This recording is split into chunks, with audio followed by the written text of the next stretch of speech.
Shabbat Shalom, my friends.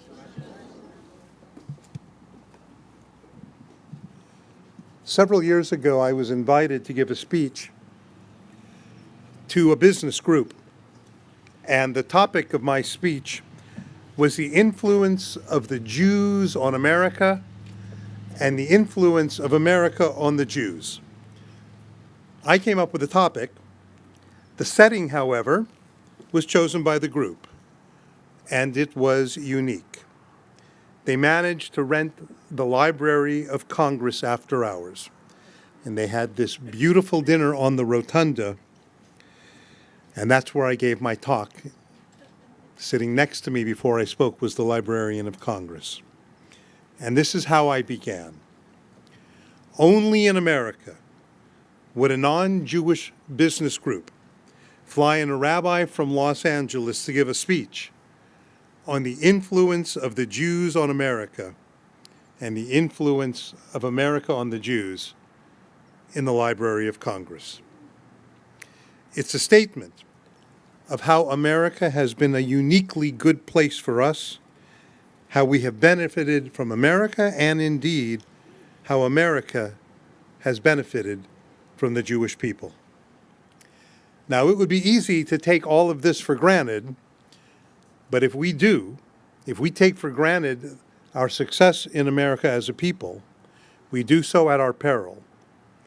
If we want to be sure that America, which has been so good for us and so good for so many other people, it's vitally important to understand why.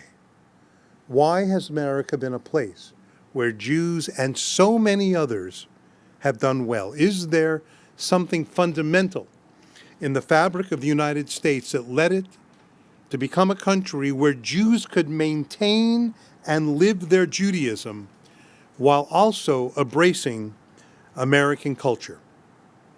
And I think there is something unique about this country, and it goes back to the founding of America and those who first settled it. You may recall that it was the 1600s and it was the Puritans.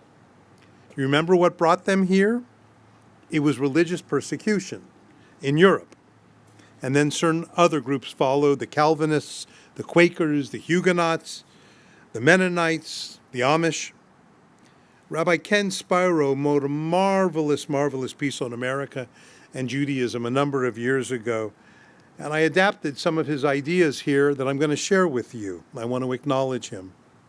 He makes an analogy between the journey of the Puritans and parallels to our exodus from Egypt. England was the Puritans' Egypt, though, by the way, the Egyptians were far worse to us. The Atlantic was their Red Sea, and America was their promised land. Ours was the land of Israel. A historian, Gabriel Savan, writes in his book entitled The Bible and Civilization, these are his words: "No Christian community in history identified more with the people of the book," that's us, "than did the early settlers of the Massachusetts Bay Colony, who believed their own lives to be a literal reenactment of the biblical drama of the Hebrew nation." And Sivan goes further and he writes that they actually saw themselves as the righteous remnant of the church, instruments of divine providence, a people chosen to build their new commonwealth on the covenant entered into at Mount Sinai. Instruments of the divine providence, tracing roots back to Sinai. On the official seal of the United States, Benjamin Franklin, John Adams, and Thomas Jefferson decided that there should be one event. This is what they suggested, the one event that would reflect America's roots. Do you know what they chose? And this is unbelievable. They chose the Jews crossing the Red Sea. And the motto around the seal is, "Resistance to tyrants is obedience to God." A clear and direct reference to our leaving Egypt. And if you want another reference to the Jews, the first Thanksgiving, 1621, the first year after the Mayflower, arrived on these shores. Do you know how it was to be observed? You know, we think of Thanksgiving as a day where we tend to eat a little too much, right? Did you know that originally it was supposed to be a fast day? A day of fasting and introspection and prayer. Do you know why? It was supposed to parallel which holiday? Yom Kippur.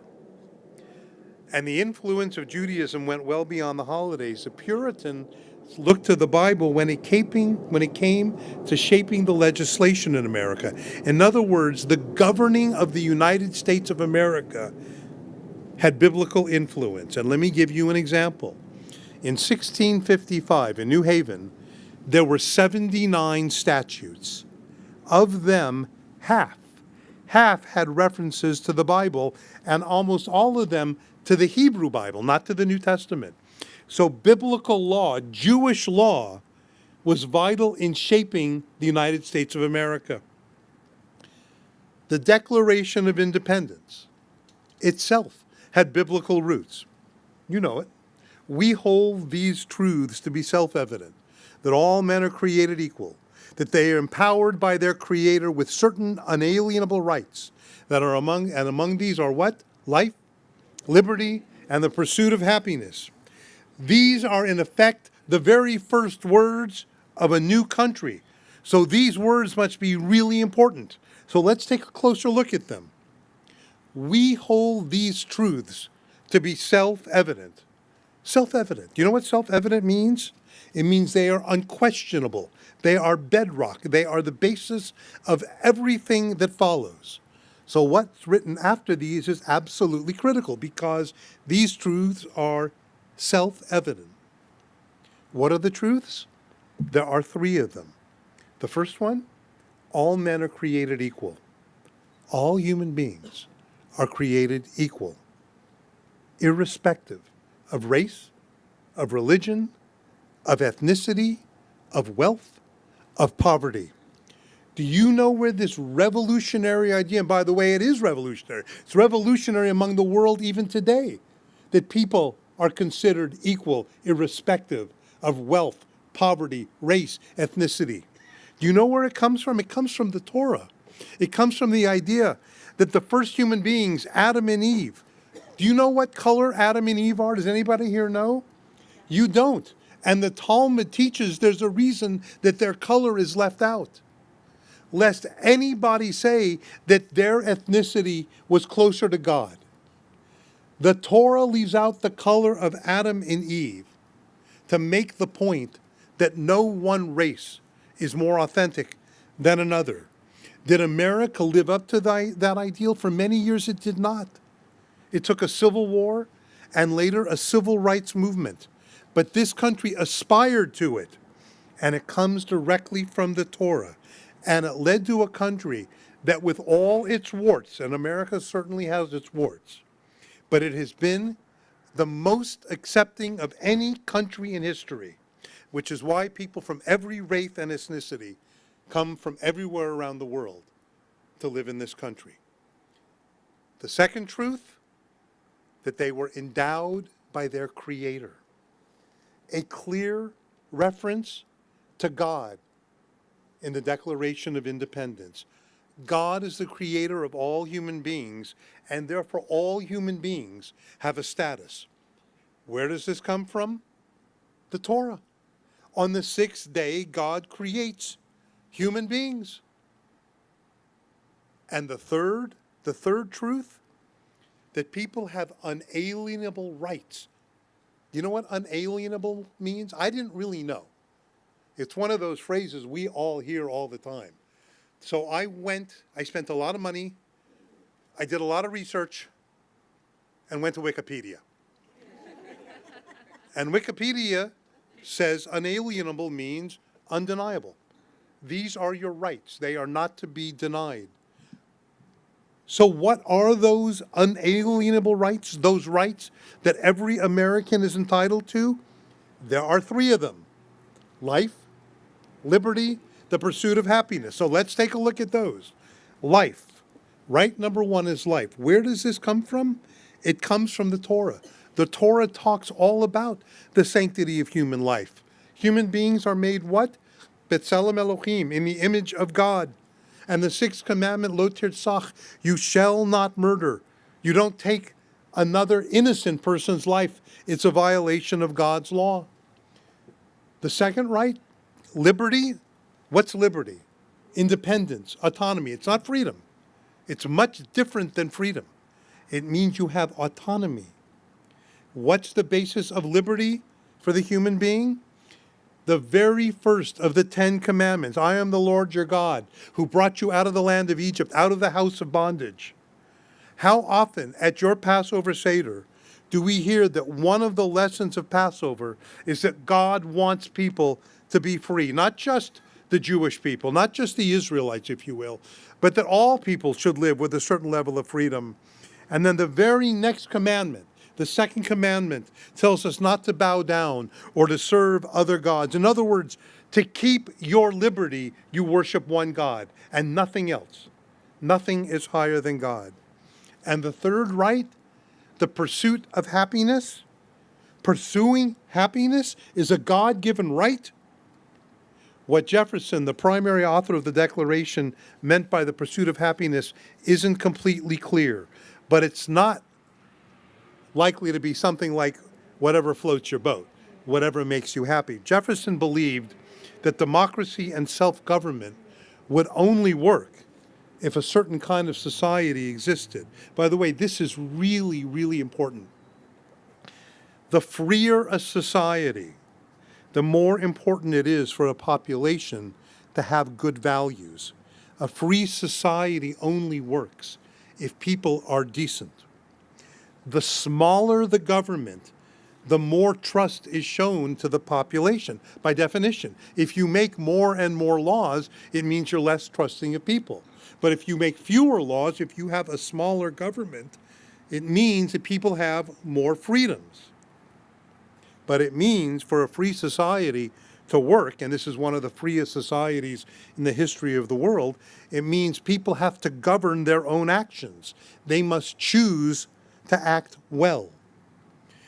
Jefferson is far more likely to have understood the pursuit of happiness in the way of the Greek and the Roman philosophical traditions. He probably meant it of justice and of courage, and even more so like Judaism and Christianity, which sees happiness as a state of blessedness. You know that. When people say, you know, things are good and we're happy, what's the often said refrain? Count your blessings, because it's a blessing in life to be happy. Happiness was the state of being when a person was aligned with the highest state of goodness. It was a recognition that God created us to do good. In other words, happiness was not an emotional state. It was an ethical way of life, a way of sanctifying life. And that idea of sanctifying life is solidly from the Bible. And what about the early Jews, the earliest American Jews? By 1776, during the War of Independence, there were but 2,000 Jews in America, most of them, by the way, Sephardic. The very first synagogue in America was the Touro Synagogue on Rhode Island. And I want to give you a snippet of the letter that President Washington sent in 1790 to the synagogue. Quote, "May the children of the stock of Abraham who dwell in the land continue to merit and enjoy the goodwill of other inhabitants, while everyone shall sit safely under his own vine and fig tree, and there shall be none to make him afraid." Note the reference, by the way, to the vine and the fig tree. That phrase is a reference to the words of the prophet Micah in the age of the Messiah. I have no desire to romanticize the past. Following President Washington, other presidents didn't universally say wonderful things about the Jews, which is why probably by 1820 there were only 6,000 Jews living here. But that changed in the 1830s when German Reform Jews who lived with considerably less observance began to arrive. And the rest is modern Jewish history. So we return to the beginning, a country very much founded on biblical principles and biblical teachings. It is absolutely critical for us to remember that this country, a country rooted in the Bible, has been the most religiously tolerant of all the nations in the world. Think about that for a moment. The country founded on the principles of the Bible became the most religiously tolerant country of all the nations in the world. Not perfect, but compared to the rest of the world, quite something. If we Jews value what America has been to us, and if we want to ensure that America continues to be what she has been to us, then it's important to know and transmit the centrality of the biblical ideals and roots of this country, and to do all we can to ensure that those elements which have made America good for the Jews, indeed for good for so many, and hopefully even better in the future, remain intact. Our people should not forget that this country has been overwhelmingly a gift to us, to Israel, and to all who long for liberty. Every year on Passover, we read the Haggadah. Why? Why do we retell the story? So that we and every generation will know the story, know what God did for us with a mighty hand and an outstretched arm. Know that the basis of freedom is that, and how fortunate we are, because only then will we fully appreciate what we have and work for our freedom. We remind ourselves every year of what God did for us, and every year how fortunate we are to be a free people. And so it is true for the United States. We need to teach every American in every generation, teach them the story, teach them the basis of our liberty, and how fortunate we are. If we took some time every July 4th to remind ourselves and our children of these things, the fireworks that night would take on even greater meaning. So thank you. Thank you, America, and a happy Independence Day on Tuesday. You are a country we are blessed to call home. Shabbat Shalom.